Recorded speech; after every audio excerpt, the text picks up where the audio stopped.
Well, hello everyone. Welcome once again to the Ford Football Update. We're here with Mercer head football coach Bobby Lamb. Coach, coming off of a huge win on Saturday night. For those of us that have seen every football game in Five Star Stadium, that one had to be one of the most exciting. Yeah, it was. It was a long, exciting game, and at the end, the Bears prevailed in 3 overtimes, and I can't say enough about the effort that our players gave. We were down a lot of young men because of injury, and the guys just kept fighting, and at the end, we found a way to get it done. Caleb Dowden ends up being the hero with the walk-off field goal, but earlier in the game, isn't it amazing, Coach, no matter when it occurs, something as simple as a missed extra point will affect almost the mindset of both teams the remainder of the game. Yeah, it's unbelievable because Caleb had not missed an extra point all year long. It only missed 1 field goal, and so he misses the extra point, and then of course we missed the field goal there at the end. But you got to keep pumping him up because you know we're going to need him, and then he makes 2 clutch ones down the stretch, and of course the game winner was big. All right, Coach, let's talk about some of the great individual efforts. Tyree Devison again, he tied a record with Alex Lakes, 4 TDs in the game, but again, 38 rushes, 137 yards. And a lot of those rushes were in short yardage situations or goal line situations where I'm guessing the entire Stanford defense knew he was going to get the ball. Absolutely. We showed a clip at our team meeting. It was 4th and 1 in the first overtime, and we got to get it or the game's over. And, of course, everybody in the stadium knew who was going to get it. And our offensive line did a really good job, but it was 38 tough, physical carries, and what a performance by Tyree.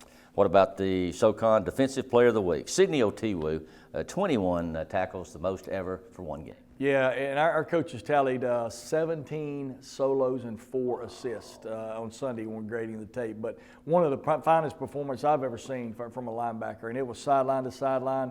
And then obviously unfortunate targeting call there, so he didn't get to play the last couple of overtimes. But just a great performance, and we're going to miss him in the first half this week. Yes, indeed. All right, let's look ahead to Wofford this week. We're home once again. It's homecoming. Let's talk about head coach Josh Conkling, any second year, and what to expect from the Terriers. Well, they're the same old Wofford. Very stingy on defense, do a really good job playing a 3-4 style defense. Coach Conklin is a defensive-minded guy. And then Wade Lang is the offensive coordinator, been there 31 or 32 years.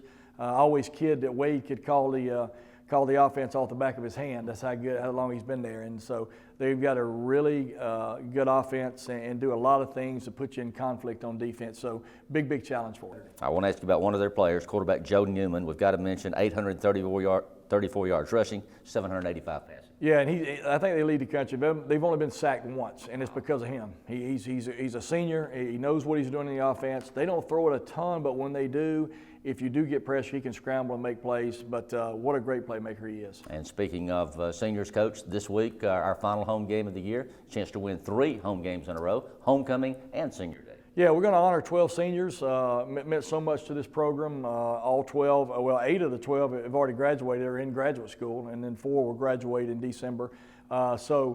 Great senior class, homecoming, a lot going on campus, just a big weekend. All right, Coach, what can you share with us? Keys for the Bears to get a win on Saturday. Well, the key for this game, obviously, Wofford does a great job of possessing the football, 35 minutes a game, much like the Citadel. So we've got to do a good job like we did in the first half versus Citadel, and we've got to possess the football ourselves.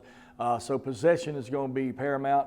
And then we've got to take advantage in the pass game, run game. We've got to get Tyree going, mix it in there. And I think Kalen had a good game, and he's building to hopefully have one of his best games this week. But there's a lot of challenges out there, and we got to take care of the football. Sounds good. Thanks, Coach Lamb. That's going to wrap it up for this week's Ford Football Update.